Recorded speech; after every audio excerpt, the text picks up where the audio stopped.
Hello, I want to talk about restoring pictures. I don't do a lot of restoration because commercially, if you're a dealer and you buy paintings and you habitually disassemble them from the frames and you restore them, it puts in place a sequence of events. So the first thing that happens, it delays you, and it can prevent you from selling to other dealers because they might want to have the work done themselves or might not want to have the work done themselves. Some of the customers might want to do it themselves or pick their own restorers. If you have an oil canvas done, then leave it in the old frame, it's going to look stupid because this will look fantastic and clean and shiny, and the frame will look even more tatty if you have the frame done and you don't do the canvas the same the way around. So if you're restoring the picture itself, usually it means the frame has to be done as well.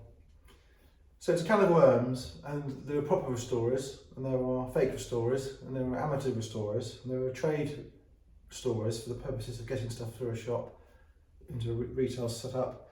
There's conservator restoration, where they're looking at the long-term preservation of the item. There's academic, scholarly preservation. There is, as I say, more ordinary, semi-academic repair work. So it's the spectrum of restoration is very wide, and in different countries you'll find it's done in different ways.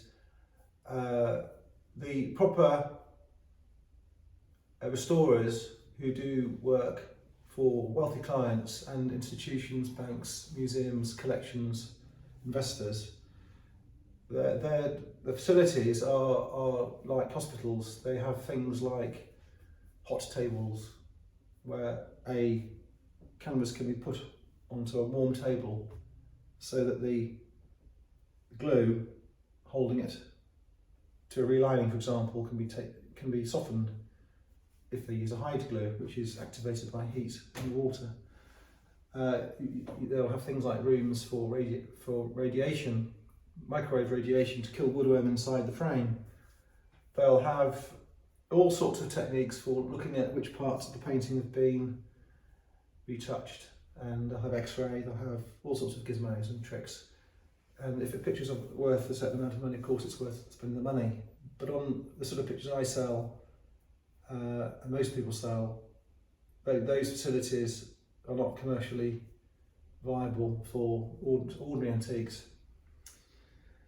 When my father had a shop in Warwick in England in the 60s, 70s, 80s, 90s, we would come across pictures, obviously, and people would ask us to get them restored, and we didn't get involved because there was a gulf between the expectation of what a customer wants and what can be achieved. And it was the same for furniture. People would ask us to restore furniture. They come into the shop and they'd see a chest of drawers in used condition, and they say, "Can you restore it?" And we say, "Yes, what do you want?" And they say, "Well, I want it shinier, and I want it redder, and I want shiny brass handles, and I want black paper linings inside, and I want casters on it, blah blah blah." So you'd have this list, and you take it to the restorer and you tell the restorer, and the restorer would say, "Okay." And the restorer would do the work, bring the item to the shop, the customer comes to pick it up, and they would come and say, "Oh well, I want it a bit shinier." And they would say, "I want it a bit less red." And they'd say, "Well, I wanted the caster to go that way." And they would say, "I didn't mean that sort of black, I meant grey." And it wasn't the fault of the customer, it wasn't the fault of the restorer, but there's this expectation to fulfil the expectation of a client. It isn't really only about what they're spending. It's a very, very difficult thing to explain. And we would say in the end to some of the customers, we'd say, "We don't want to do the work. Go to the restorer yourself. Here's his number. Go and see him." And it wasn't a matter of just being bullshit about it. It was because it was such a problem that we in the end decided to steer clear of it. Some of the customers were understanding and understood the limitations of what we could do and what the restorer could do, but being an intermediary between a member of the public and a restorer is very difficult, and there's a margin that obviously you apply to the costs from the restorer for the hassle of dealing with the customer, moving the stuff, holding the stuff. But it's very, very difficult. And if you go to a shop in London and you look at any piece of furniture or any painting in the shops in London, most of them have been restored to a degree by the current retailer, and they would have been restored 50 years ago, 100 years ago, whatever. It would be very interesting if a dealer was made by law to have a chart saying what's been done to the picture and what's been done to a piece of furniture. It would be very interesting for the public, and it would be an eye-opener, and it would make the trade crumble, in essence, in its current state of aloofness. And certainly in England, if you have a shop selling furniture, and you go into a Bond Street shop and say, has it been restored? They'll say, oh, it's been through a workshop. But they won't say, well, we put new feet on it. They won't say we put new handles on it, put a new top on it, we've taken away the woodworm. They won't tell you what they've really done. They'll tell you, oh, we've polished it up and we've been through a workshop, or men have had to look at it. It's euphemistic, and it's the same for pictures. The things that are done to pictures is dreadful, and unfortunately, it's fairly secretive. And again, it would be very interesting to know in the sale rooms, in the shops, if they had to disclose what's been done to things. So these are just comments really about it. And this picture is going to be restored in Malta, and in Malta there isn't the embarrassment of restoration there is in England. In fact, if you go into a furniture shop, antiques furniture shop in Malta, you sometimes will see the antiques dealer repairing the furniture in the shop themselves, or their staff will be doing it, and they don't have this embarrassment gene in Malta. And it's the same with pictures. If you go into a shop and you say, has it been repaired? They'll say, yes, we've repaired it, we've restored it, we've retouched it and varnished it. No embarrassment at all.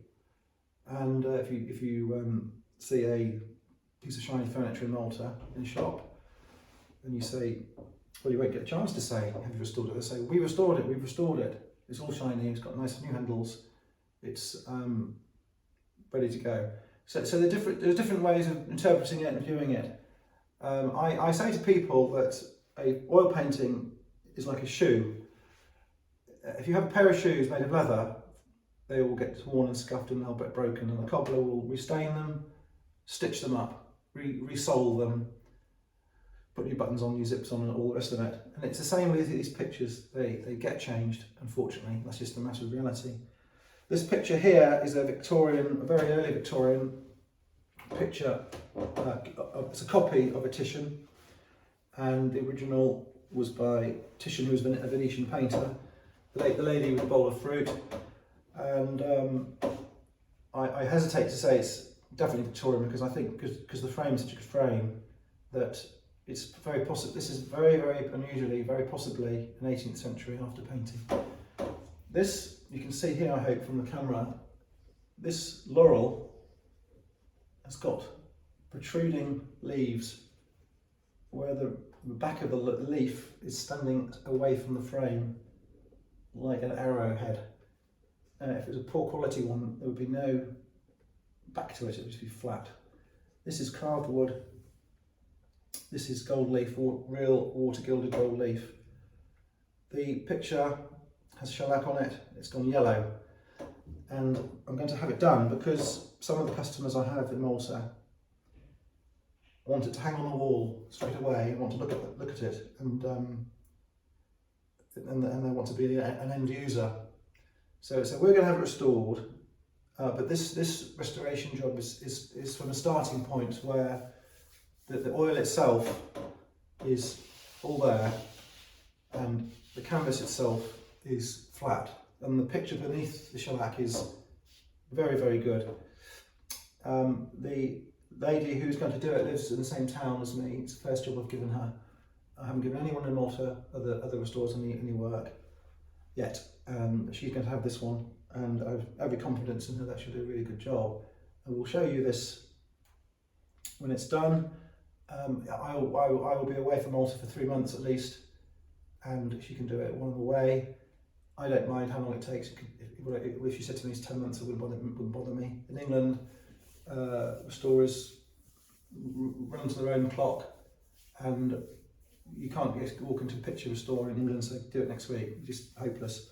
So I'm quite happy to wait. And it's part of the thing with these pictures. If you have them and you want them restored, it's not like going and getting your teeth veneered.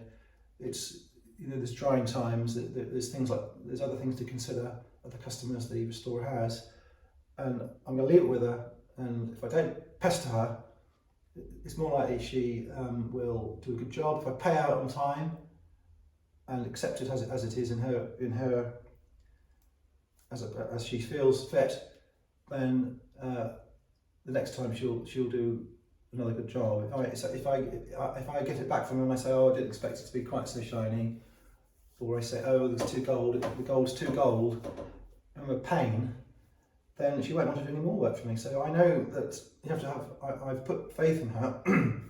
She'll take it away, she'll do the work, it'll come back, and I will accept it as it is. She is the professional restorer after all. She's assured me that she won't make it look like a new picture, and with the gold she's going to patch the missing gold rather than slather the whole thing with more gold or more fake gold. And I think that this particular picture will be extraordinarily beautiful when it's done. There was a video about this picture on my YouTube channel, and I've wet it, and you can see how good the colours are even with the shellac.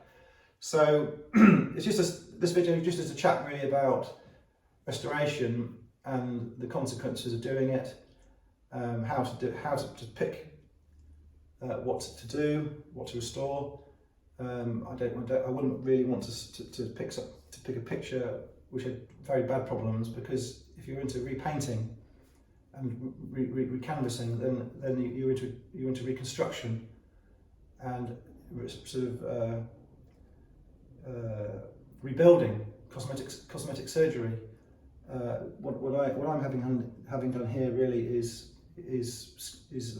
cosmetic, and you could say it's like having a Saint-Tropez suntan lotion applied, or you could say it's like having getting my sunbed. It's cosmetic. It's not plastic surgery. It doesn't need that. And I think that when I come to sell it, I will be able to say to the buyer, we've had the gilding repaired, we've had it cleaned. I won't need to say we've had it restructured, we've had it repainted, retouched, all the rest of it. And I think that I'd be quite happy to sell it to a buyer. So it's about expectations, it's about reality, it's about cost effectiveness. Hopefully that's been interesting. Thank you.